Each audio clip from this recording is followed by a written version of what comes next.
Hey you guys, welcome back to my channel. So in this one I thought we could be discussing self-esteem, which in my understanding of the word isn't the same as confidence. Confidence is something we project, where self-esteem is more something that lays within. You know, it's like where we stand in our own esteem. Again, this is my understanding of these words. I am not a big fan of the word confident or of the term just be confident. I find that it is oftentimes used to gaslight people. It seems to me that at least on social media forums and stuff, that every time that anybody opens up about any form of struggle, the go-to answer is just be confident, as if, you know, the way people feel about themselves necessarily translate in how other people feel about them.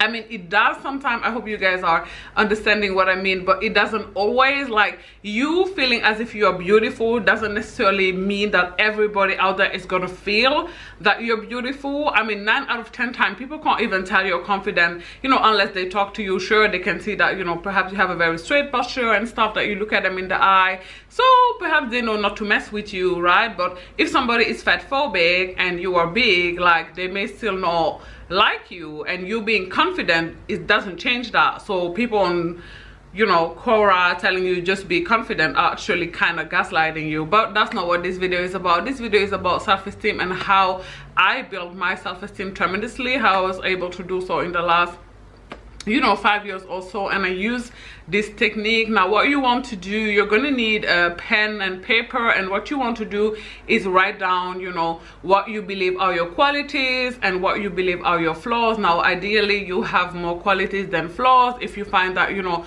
you have more flaws than qualities, obviously you do want to work on, you know, evening it out, on working on having, I guess, more positive things about you. First of all, now if you, because I find that a lot of people actually do not know themselves very well, so if you're not able to assess what your qualities are and what your flaws are, you could ask a friend or ask your mom. Now I want to call caution here, make sure that the person you are asking actually does have your best interest at heart, because I find that sometimes people are envious of a quality trait we possess, and then, you know, they kind of make us feel as if it's a flaw, even though it's not really a flaw. So be mindful here of who you're asking. You could, ideally you would ask a mental health professional. Now I talk about betterhelpalot.com, or I used to talk a lot about them on this channel, not because they pay me. Clearly the channel is not big enough to receive any sponsorship, but, you know, I have used the service myself. It's, you know, inexpensive when it comes to therapy, and, you know, it works. So you could try BetterHelp. I think it's around $140 a month.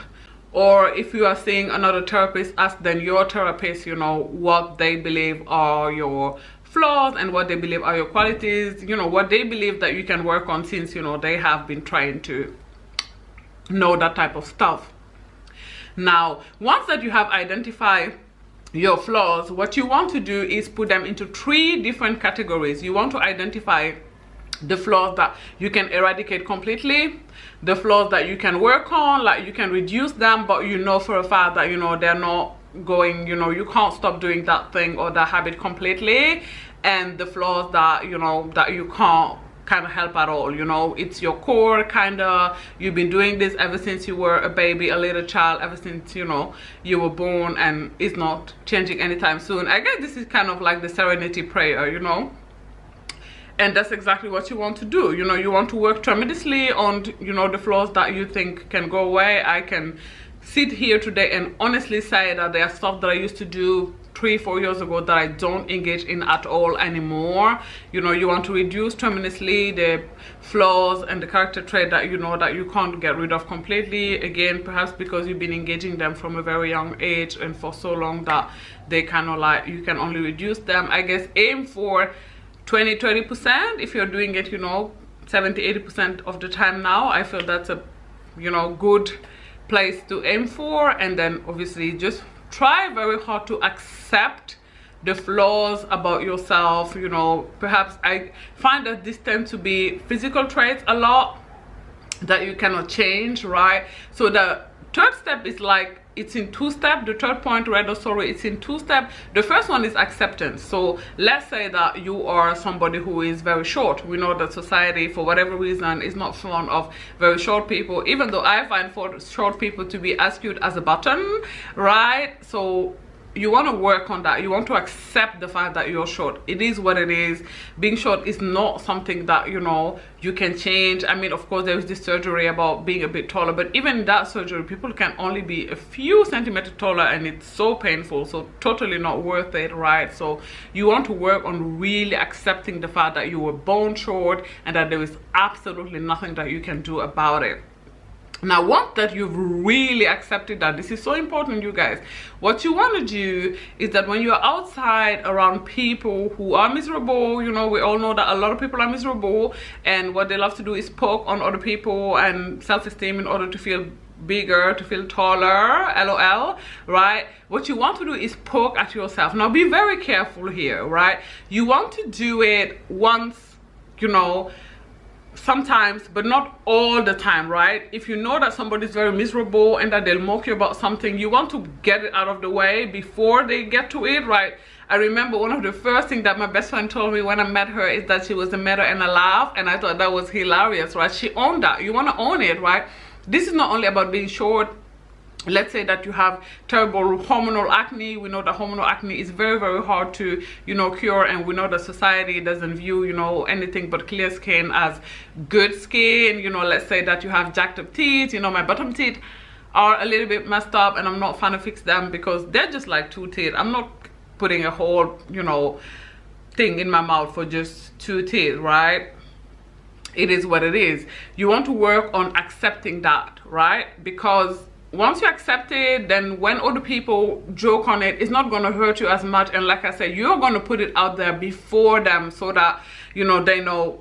Actually, there's no point in me poking at this because she's already saying it herself. So clearly, I'm not going to hurt her or him when I bring this up, right? Again, you want to find the silver, you know, spot here, the sweet spot. You want to bring it up once, you know, perhaps sometimes, but you don't want to bring it up all the time. You know, if you bring it up all the time, you know, people are going to know that you're insecure about it, okay?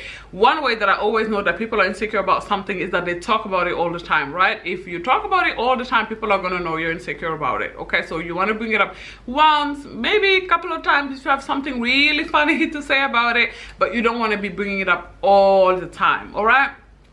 And also, again, I'm gonna say this for the last time, make sure that you've really accepted it before you start putting it out there and making jokes about it. Because why? Maybe someone is gonna piggyback off of your joke, right? You bring it out there, you're joking about it, you know, and somebody who is mean, insecure, or just, you know, trying to have fun is gonna piggyback off that joke and make another joke. And if you have not really accepted this, this is gonna make you even more insecure. This is gonna really hurt. You're gonna feel even more insecure, and it's just gonna be out. So again, right, you only want to use the second step of the third step if you have already accepted, you know, if you reach acceptance, whatever it is that you feel isn't, you know, a positive. Again, it could be you being short, you having, you know, hormonal acne, it could be you having teeth that are not the straightest, etc, etc, etc, etc, right? That's step number one. Step number two into having unshakable self-esteem is standing up for yourself. Listen, people who like themselves respect themselves, okay? People who respect themselves don't let people talk to them anyhow, and that's on Miranda Lamb, okay? And this is very tricky at the same token because, again, you know, you actually need self-esteem to stand up for yourself. So I understand that this is a catch-22, but you want to try your hardest to be assertive. Do not let people talk to you anyhow. If you don't like the tone that people are using, get in the habit of checking people immediately. Do not let it go like 2-3 days and then bring it up. No, okay?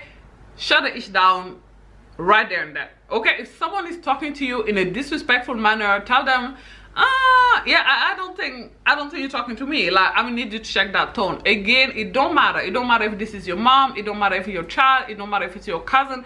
Get in the habit of checking people right there and then immediately, and that's on Miranda Lamb, okay? Now, the third thing you want to do is make sure that you're always looking good, right? Again, I'm not even talking about going outside.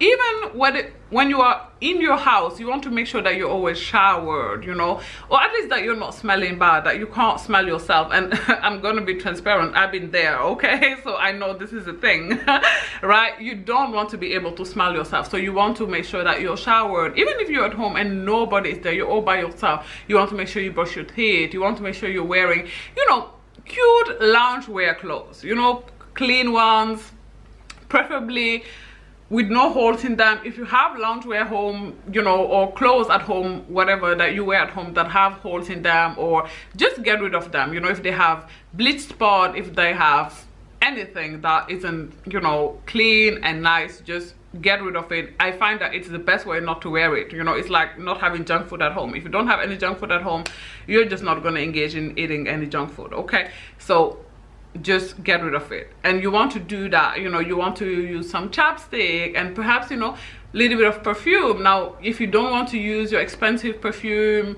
me personally, I believe there is no such thing, you know. I believe every day is a special occasion because you're alive, so I'd use any perfume any day, but everybody is not me. So get you some spray from Victoria's Secret, or it don't matter. But the point is, you want to always look good for yourself. You want to be able to pass a mirror at any given time and, you know, and smile at yourself and be like, oh, I'm cute, or whatever, you know. Same thing when you're going outside. Listen, nobody want to hear this, but do not go outside looking like who did it and why. I tell you this, ladies, all the time. Why? Because the way you carry yourself tells a story. It tells a story to the world. The story of how much you care about yourself. Okay, so be mindful of going outside looking like who did it and why. Okay, because people are gonna be like, you know, people are like, oh, I hate pretty privilege. When I go outside, people treat me horribly. And, you know, pretty privilege is a thing. I have several videos about it. It's real, right? But sometimes people really go out there looking like they do not give, you know, a ish about themselves. And I'm gonna tell you something. If you go out there, if you walk outside your house looking like you do not give a damn about yourself, best believe the world is not gonna give a damn about you. Ouch, I know, but true, okay? So don't go out there looking like who did and why. Before you go out there, you know, make sure that you look okay. Again, you don't have to do like the full face beard like me right now, not necessary, okay? But you want to look like, you know, just, I guess, just normal, regular, you know. Make sure your hair is did, make sure, you know, you have some chapstick, some perfume, you're clean, you're wearing clean clothes, you know, clothes that are pressed, iron, you know, underwear, undergarment that fits and stuff like that, right? Same thing for your environment. Listen, when it's a mess around you, it's a mess in your head, okay? You want your house to be, you know, it can't be clean at all times. We know that, you know, we're human beings, life happens, you know, mental health is real.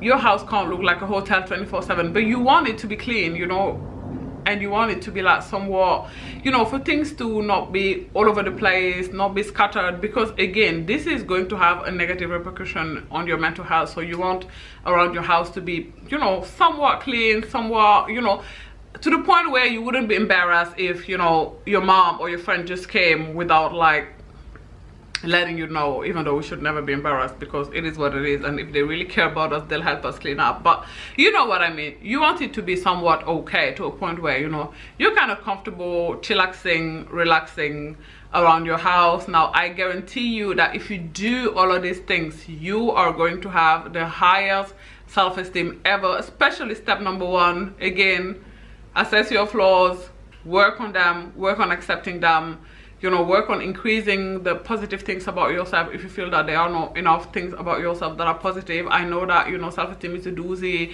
It's something that I myself have had, you know, to work very hard for in the last couple of years. It's not very easy, but, you know, if I could do it, each and all of every one of y'all can do it. I'm sure of that. I am grateful for you watching this video till the end. If you made it here, then you are the real MVP. If you found these tips helpful, please do not forget to give it a thumbs up so that the algorithm can show it to more people and more people can work on, you know, being less insecure, I guess. Do not forget to let me know in the comment section down below if you have any other tips about how people can raise, you know, their self-esteem, how they can be less miserable. Sorry, the window is open.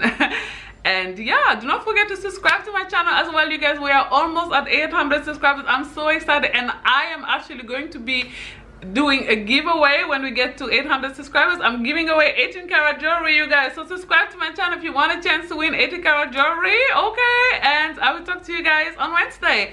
Bye guys.